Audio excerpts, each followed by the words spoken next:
looking back at your life and kind of going, where are the places where I've been hurt, where bad things happen? And where I carry pain.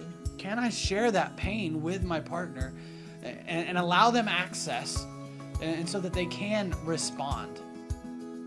This is the Connecting Couples Podcast with the Real Emhoffs.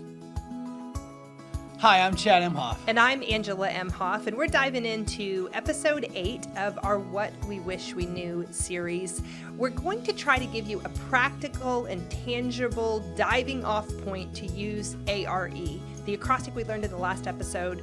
Are you accessible, responsive, and engaged? Is your partner accessible, responsive, and engaged if you want to share something with them? And so we're going to start off with trying to get you to access a hurt or a pain or something that's bothering you, something heavy, a frustration, any of those feelings, sadness, the grief of a loss, of something that is outside of your relationship.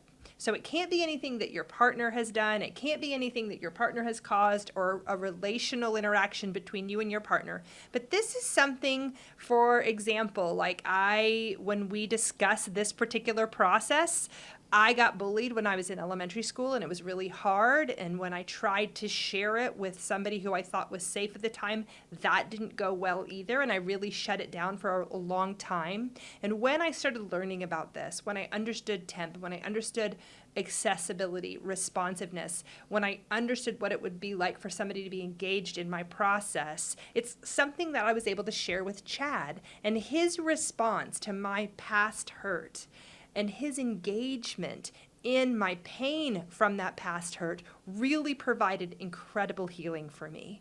And so what we want to do is just lay a foundation for you to be able to start to allow your partner in to maybe some spaces you've never let anybody in to before. It's a little bit easier, I think, when the partner is not the person who caused the pain, because they can champion for you. They can respond well. They can see the value that you have in a lot of these cases. And so we want to talk about what it might look like for you to access maybe parts of you that you would like a response to. Maybe you didn't get a response, or you haven't ever shared it before to even get a response, and then have your partner possibly show up for you in that space and respond. Yeah, I mean, I think it's so important that we show up for each other, especially in these places. You think about what therapists do for a living, what I do for a living. A lot of what we end up doing is trying to meet people in their pain from their past. And I'm not saying or suggesting that a therapist still shouldn't be used for big events. I think those are things that do need to be dealt with a therapist. So if you have something like that going on, go see somebody. Talk to somebody about it. This is more and more accepted, and I highly recommend it. I support my field. But I also think it's really important that we share these hurt places from our past with our partner, that we take the time and say, hey, these are some things that places I've been hurt. Because it's nice if a therapist responds to me, but if I have somebody that really matters to me, even more than your therapist, a partner, a spouse, a loved one, they can speak into those places of hurt. Absolutely. In a real way that even a therapist can't do. And so I'm encouraging y'all, if you have these places and you have a safe partner, I would encourage you to try to share your story with somebody. Try to let someone, especially a spouse or partner, into that space, because that's really how we alter what we believe about ourselves in those places, as we have somebody who is outside, who cares for us, respond to the wound. Both of us work in a field where we get to kind of see how this works tangibly for people to be responded to when they've never been responded to before. For Chad, like he just mentioned, he's a therapist, so he sits with people and they share things with him, and he's able to validate those positions and be in that space with them. For me, Chad and I run a 12-step recovery program, and I love to get to watch people who come into the groups that we lead, where they're processing their inventory, is what it's called, when they dig into some patterns in their life and they start to share hard things that have happened, circumstances that have either been their fault or not been their fault, that they've had no one respond to them. And we start to see in these group settings people accept them, people who are accessible and listening, people who are responsive and hearing them share. And then the engaged part is, even if somebody says, thank you for sharing. Or I really appreciate that you shared your story, your journey. We call it a testimony. When somebody shares their hard, heavy parts, their story that maybe they don't want anyone to know, things that maybe in their past they would just prefer to keep locked down or shut down because it is so vulnerable and so scary to share, because we don't know if anyone is going to be accessible, responsive, and engaged. And so in that space, I get to witness, and Chad does too, we get to witness people take this risk where they share and they're responded to. And the healing that comes is profound, it's inspiring, it's really incredible. And so from those two places where Chad and I have both basically witnessed this in practice, we can attest that even though it is a scary thing to consider, and it is a very vulnerable thing to consider, the payoff is just really priceless, I think. Yeah, and and I think I want to use this a little bit of a tangent, so I hope you'll bear with me.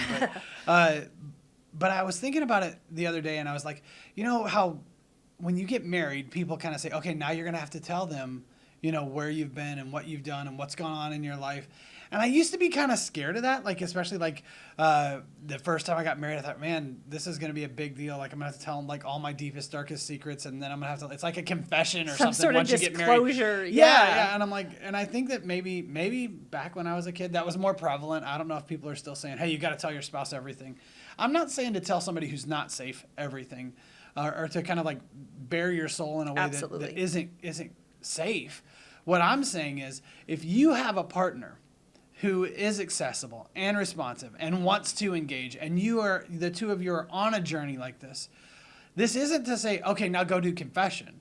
This is to say, these are some bad things that have happened to me. This is the way that my life and my struggles have affected me.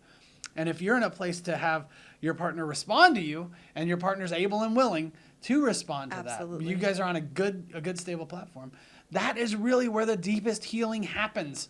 It happens when somebody else sees you, knows you, and wants to be with you in some ways in spite of, but also because of your woundedness, your pain. If you think about how our daughter, if she were to fall down and get hurt, the first thing that I do if I'm a good dad isn't go correct her. I don't yell at her for, why were you running? You shouldn't have been running, right? The first thing I'm going to do is go check on her. I'm going to go love on her. I'm going to engage with her. I'm going to pick her up. I'm going to tell her, hey, it's safe. You're okay. And later, maybe we'll have a conversation about, hey, this is kind of how that happened, and that's awful. But most of the time, what I really want out of these kind of conversations is somebody to respond, pick you up, and say, that shouldn't have happened to you. It's not fair. That's terrible. I'm here with you now. You are not that thing, and you didn't deserve it. I don't think it's a tangent at all. I think it's right on target. And it's so interesting as you share that. Somebody shared something on social media a couple of weeks ago, and it was an article, and I read it, and I was really inspired by what it said. And it talked about when you have secrets, personal secrets in your marriage relationship, things that you've decided, I don't ever want my partner to know about this. The reality is that you've closed off parts of your heart. And so there is this weird thing that our brain does that believes somewhere deep down, if my partner knew this, then he or she wouldn't love me, and therefore I have to not share this. And that, unfortunately, is not wholeheartedness. Yeah. That isn't, I've shared my whole heart and I have acceptance from you. That is, I've shared the parts I think you're going to accept, and I have acceptance from you in those parts. But there always seems to be this kind of wall between us because I fear if you knew this thing I've never shared, then you're going to possibly reject me in that moment. And I agree with what Chad is saying. We're not saying if you have something that's really heavy or really dark, or you've decided not to share it, that... We are not saying just go share it. No. As a matter of fact, we encourage exactly what Chad is saying. Start processing with the therapist. I've worked with quite a few people who come in and say, hey, I have started to feel that I need to share this with my married partner. Again, things we wish we'd known. Yeah. Don't you wish, and it's a conversation I had where somebody said, I wish that I would have just let out with this because it wouldn't have been haunting me for this whole time, but now it's time for me to share. And so I was able to process it with her and then actually able to help them in that context Yeah. by her sharing it and kind of helping him be accessible and responsive and engaged in her process. And it was beautiful and healing, exactly what Chad is saying. And so don't panic. We're not going to say, share that thing if you've been keeping it. But we do want to say, can you consider what it would look like for you to have a secure enough relationship? You know, Chad and I obviously are faith-based. We incorporate that into a lot of what we do. Sometimes it doesn't come up Yeah. in episodes, but it is still the through line. That idea of being naked and not feeling ashamed, we apply emotionally as well. We apply mentally as well. If I was emotionally naked and I bared myself emotionally, if I bared my soul, if I bared myself mentally and shared with you what I was thinking, would I feel ashamed or would I find acceptance in that place? And so that is what we want to build as we start to lay this foundation or dig back. If the foundation has had some shifting issues, then how do we shore up the foundation and make sure that you guys are in a position where you can share things you're afraid of and that your partner can be there for you and respond. Yeah, and I think, you know, that we keep saying, we're not saying just go dump all your stuff. We're saying be in a process, be in an active process of saying, hey, how did I get this way? Where did all this come from? You know, and if there are places and things that, you know, are like, hey, I got bullied and I didn't have a way to get responded to. And so now it's like sometimes I feel these things. And I think it relates to that. That's really what we're talking about. Yeah. If it's big trauma, you know, the awful things that happen in life, go get with a therapist. Process that with a safe other in the room. Yeah. We're not saying go to the worst thing ever on your own. But we are saying, looking back at your life and kind of going, where are the places where I've been hurt, where bad things happened? And Where I carry pain. Can I share that pain with my partner and allow them access and so that they can respond, so that they can be engaged? I want to these even say places? more specifically than that. If there's pain that you've resolved, then that probably is something you feel comfortable sharing because you've already resolved it and you've done some work on it. But if there's something that has caused you pain and hurt and it has shifted who you are, and therefore you're a different person because of the pain, but that is pain that maybe you haven't shared. And so your partner might not know why or how you developed who you are, some of the protective things your body has done to survive, the very good things that it did to respond to pain. Maybe they don't know, and being able to unpack that a little bit is really valuable. Yeah. And I think that's a really good example of like past pain that you want to share with your partner. I want to talk a little bit because this is coming from our premarital, or again, our engaged couple series that we developed. And in this process, it kind of leads into a chapter that's coming later, which is the sex talk that we have with engaged couples. And we talk about this kind of disclosure thing, which is like, you know, what has your experience been? What has your experience been? Can you share past experiences with each other if there are any or aren't any or whatever? And I remember, obviously, Chad and I have shared before. We've both been married before, and so there's a few things we have done with our previous partners. And when we got engaged and started talking about it, there was this question that we had, like, how much do we share? What do you want to know? And if we go back to this ARE, accessible, responsive, and engaged, even I think back up a little bit to the 10th episode we did a few episodes ago, and knowing yourself. When Chad and I had that conversation, Chad was curious. He's like, these are a few things that I want to know. And we have, again, a different relationship probably than most. We're pretty open, pretty authentic, pretty vulnerable, pretty secure. And so we were able to just openly talk about a lot of these things. But he said, I want to know, because if I don't know, then my imagination is going to be even worse. Then I'll wonder. I'll think about it. Yeah. I was the absolute opposite of Chad. I said, I want you to be as vague as possible and give me some ideas, but I don't want to know details because what my mind will do with the details will destroy me. And so I knew myself enough to know, and I still know now that if I were to say to Chad, I want details around this event or that event, I feel like he would disclose those because we have a secure relationship. But too many of those details would really derail me because I would obsess about all of those details and it wouldn't be good for my heart and my head.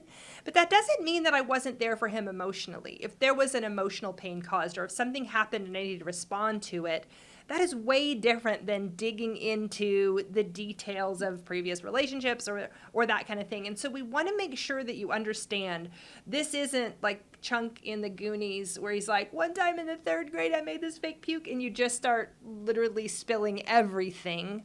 This is really more specific than that, where we want you to launch this accessible, responsive, and engaged idea toward your partner with something that they might be able to bring to the table as a hurt from the past. You're kind of talking about two things. So one is like, do I know you, right? Do I understand who you are and where you come from? And I think that that's okay if there's like, hey, I don't need to know all that necessarily. If you need to share it, it's one thing. I guess we could have that conversation. But really the other thing you're talking about is this is something painful inside me that I need responded to. Those are, I think, a little bit different. And again, it's kind of nuanced when you start going into these places. But really everything we've talked about so far is focused on the past. It's like the places I've been, the things that have happened to me previously from outside of this relationship. But even once we're in that relationship, once we're married, outside things still affect us. Yeah.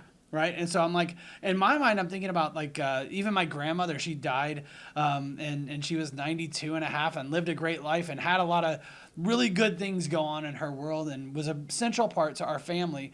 But I was like, whenever I found out that she had passed away, I was like, man, Angela, I really need you just to kind of let me have some of the space. And I just need you to agree with what I want to do with this. And so I was pretty direct. I mean, I was like, hey, this is how this needs to go.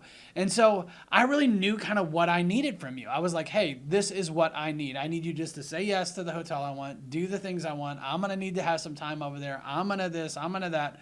And I kind of processed the pain with you, but I also kind of knew exactly what I was looking for in that process. And you were accessible and you were engaged and you did kind of say, okay, I'll show up the way you want me to. I even went a little bit back to something I mentioned earlier, which was fix-it mode, where I'm like, you're clearly going to be sad and grieving, and so let me take care of this, this, and this. And you're like, no, I need to have a little bit of control over this. I want to be in control of what hotel we're going to stay at and what night and all that kind of stuff.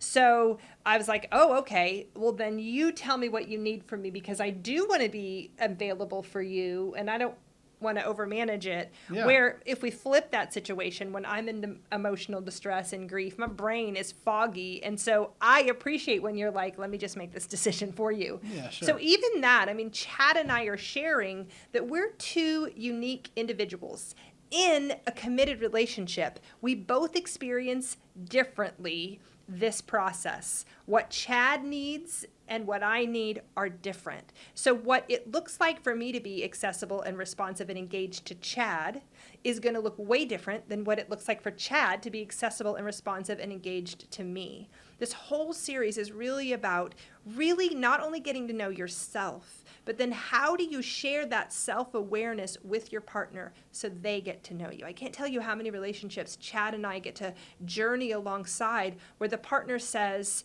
I just don't feel like I know my partner, or I just don't feel seen. I don't feel like my partner knows me. And we just are sad with them in that space that the relationship maybe started off on the wrong foot, or that it got to a place where you just don't feel like you see each other anymore. And so part of this is to kind of ignite again, or bring back, or even shore up if it already is there, being able to say, hey, this is maybe a pain from my past and I want you to be able to respond to it. So let's give you something really specific. If you want to, we want to give you this option. In the show notes, we're going to put a link to a YouTube video that is called the Still Face Baby Experiment. Dr. Ed Tronick did this experiment in the 80s, and it is a video of a mother who is responding to her baby, and then the mother turns her face away and doesn't respond. And in a 90-second time frame, the baby just really gets distressed, and then the mother turns back and does a repair really quickly. It's not a long video, but it just shows what it looks like to not be immediately responded to. And if you want to go that further step, you can watch this few-minute video and see what comes up for you.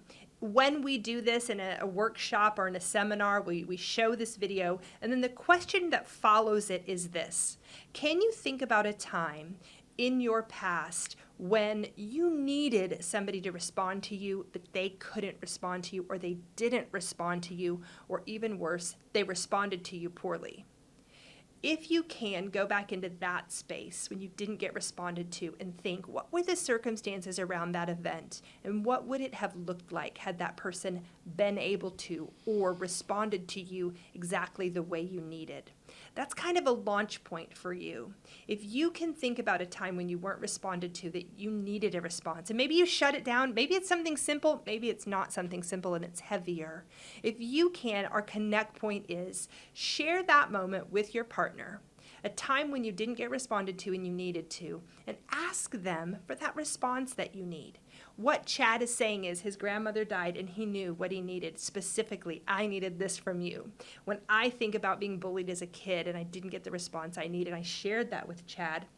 I needed Chad to say, man, that was really hard. I hated that you got bullied, and I hate that that happened to you. Is there anything I can do for you right now? And I was like, yeah, you can tell me that that was mean, and it shouldn't have happened to me. And he was like, that was mean. It shouldn't have happened.